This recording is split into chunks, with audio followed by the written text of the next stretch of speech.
Good evening दोस्तों। आज के वीडियो में हम बात करेंगे गुलदाउदी के ऊपर और ये एक्चुअली एक कंटिन्यूशन पार्ट है। लास्ट पार्ट पे मैंने बताया था कि इस टाइम के दौरान इसे कैसे हम लोग फीड करते हैं और उस फीडिंग को कैसे तैयार किया जाता है। ऑर्गेनिक फीडिंग है और इसके साथ कुछ केमिकल फीडिंग भी हम लोग को डालना होता है।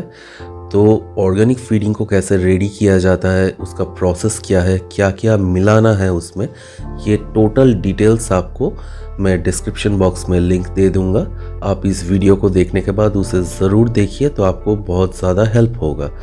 तो यहाँ पे आज हम लोग मेनली डिस्कस करने वाले हैं कि गुलदाउदी में फूल लेट से आए। हम जितना इस प्रोसेस को डिले कर पाएंगे उतने ज़्यादा मात्रा में हमारे पास फूल आएंगे। और जो एग्जीबिशन होते हैं वो जनरली जनवरी फरवरी में होते हैं। फरवरी तक आप गुलदाउदी को नहीं खींच सकते हो, लेकिन मिड ऑफ जनवरी तक आप इसको आराम से कर सकते हो और ये पॉसिबल है।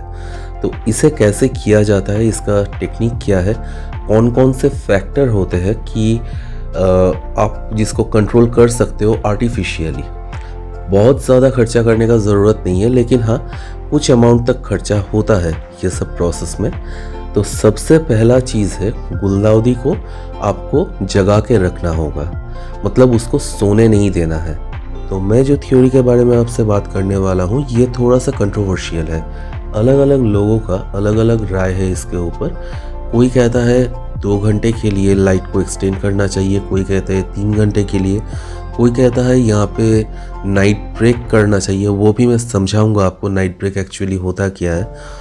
और मेरा जो थ्योरी है ये मैंने जिनसे सीखा है, ये उनसे मुझे मिला था और बाद में मैंने देखा कि मुझे रिज़ल्ट भी अच्छे मिले और साइंटिफिकली मुझे लगता है कि ये चीज़ सही है। तो ये आप किसी को भी फॉलो कर सकते हो, आपका रिज़ल्ट सही आना चाहिए। आप मुझे भी फॉलो कर सकते हो अगर आप दूसरे किसी को फॉलो कर रहे हो। यहाँ पे कोई चैलेंजिंग का बात नहीं है, क्योंकि आप देखिएगा आप जब एरिथमेटिक का सम करते हो उसका बहुत सारा प्रोसेस होता है। आप किसी भी प्रोसेस से कर सकते हो, फाइनल रिजल्ट आपका सही होना चाहिए। मतलब प्रोसेस आपका सही हो और फाइनल रिजल्ट आपका सही हो। तो यहाँ पे भी वैसा ही है। तो यहाँ पे मैंने जिनसे सीखा था उन्होंने मुझसे कहा था कि लाइट एक्चुअली सूरज डूबने के साथ चालू होगा और सूरज उठने के बाद बंद होगा। मतलब ये जो पौधा है ये अपना फोटोसिंथेसिस टोटल 24 घंटे करेगा। तो इससे हमें फ़ायदा एक्स्ट्रा क्या मिलता है? तो फ़ायदा मेरे हिसाब से आप एक चीज़ अपने घर में करके देख सकते हो। मैंने पहले ये चीज़ किया है कि 2 अलग प्लांट को मैंने एक को लाइट थ्योरी अप्लाई किया, दूसरे में नहीं किया, लेकिन दोनों का केयर 100% सेम लिया था।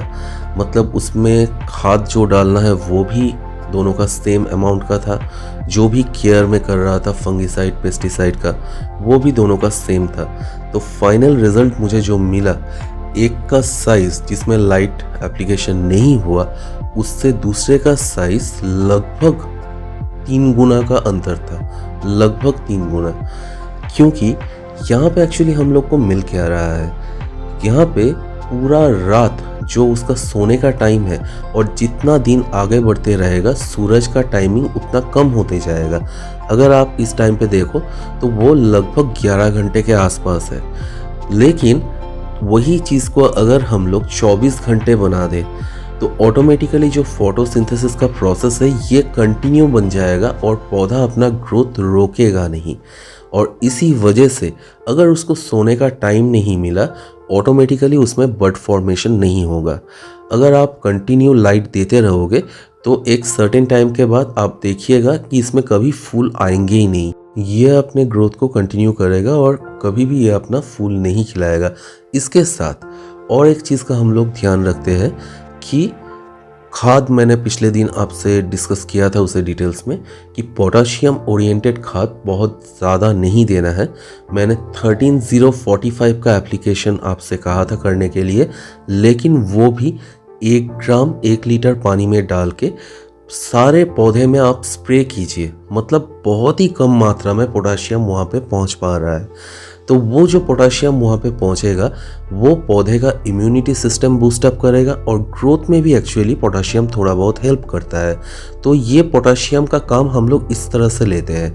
लेकिन अगर पोटाशियम फीडिंग हमने इंक्रीज कर दिया, यहाँ पे डायरेक्टली मिट्टी में देना चालू किया 05234 या 13045, तो ये डायरेक्टली अगर हमने मिट्टी में देना चालू कर दिया और सफिशिएंट मात्रा में, जितना मात्रा में इसे चाहिए, तो डेफिनेटली इसमें बर्ड्स आ जाएंगे। तो बर्ड्स को अगर हम नहीं रोक पाए तो ऑटोमेटिकली पौधे का ग्रोथ उतना हमें नहीं मिल सकता है। और एक्चुअली मैं आपको रीज़न बताता हूँ इतना तामझाम किस लिए। रीज़न है, जनरली दिसंबर मिड तक गुलदाउदी का फूल पूरा खिल जाता है।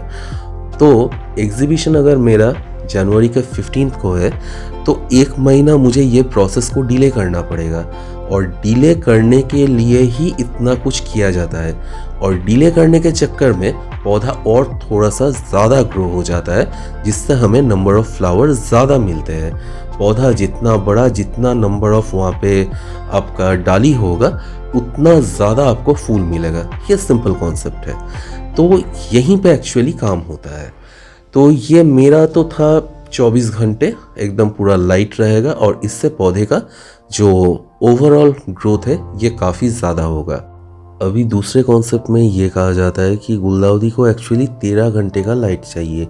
तो इस हिसाब से अगर आपको 11 घंटे का सनलाइट मिल रहा है तो आप 2 घंटे के लिए उसको जलाइए।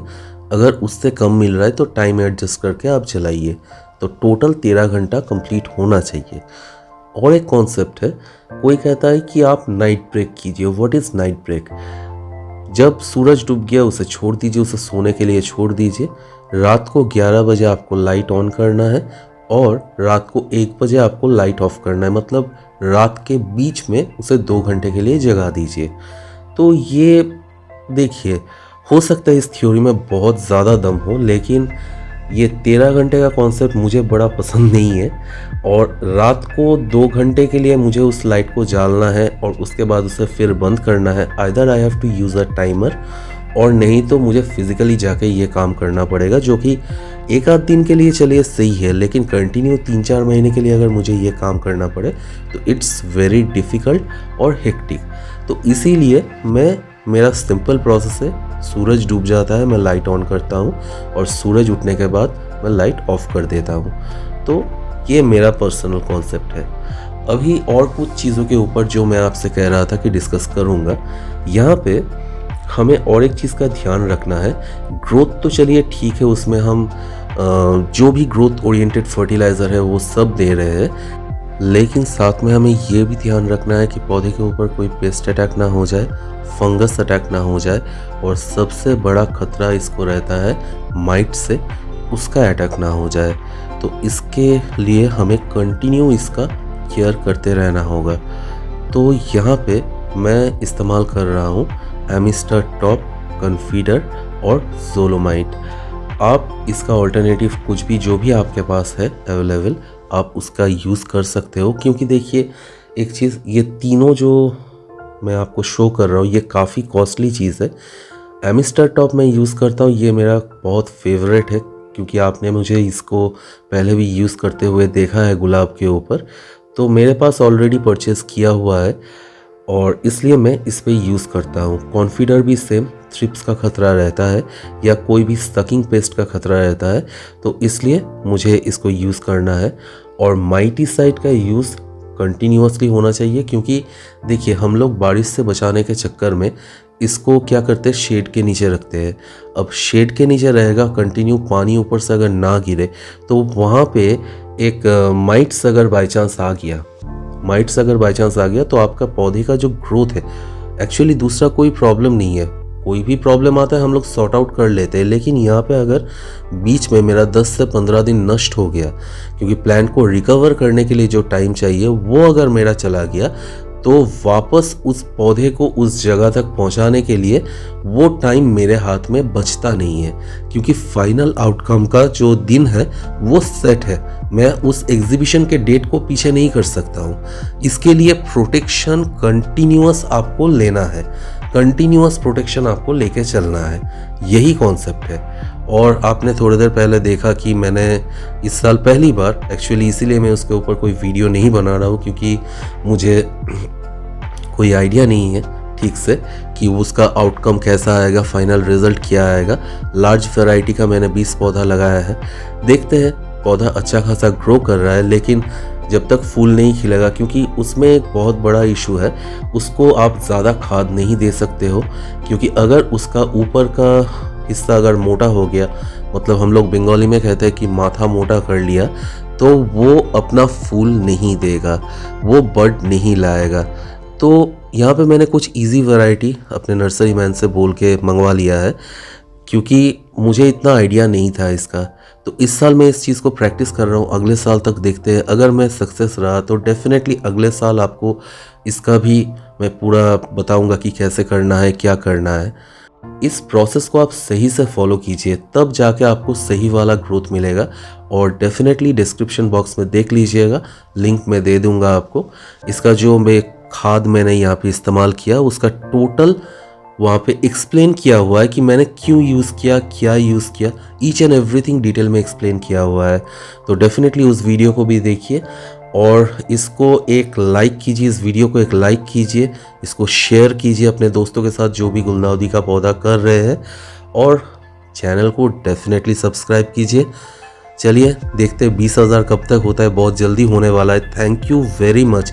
मैंने सोचा नहीं था एक साल पहले कि मेरा इतने सारे सब्सक्राइबर हो जाएंगे।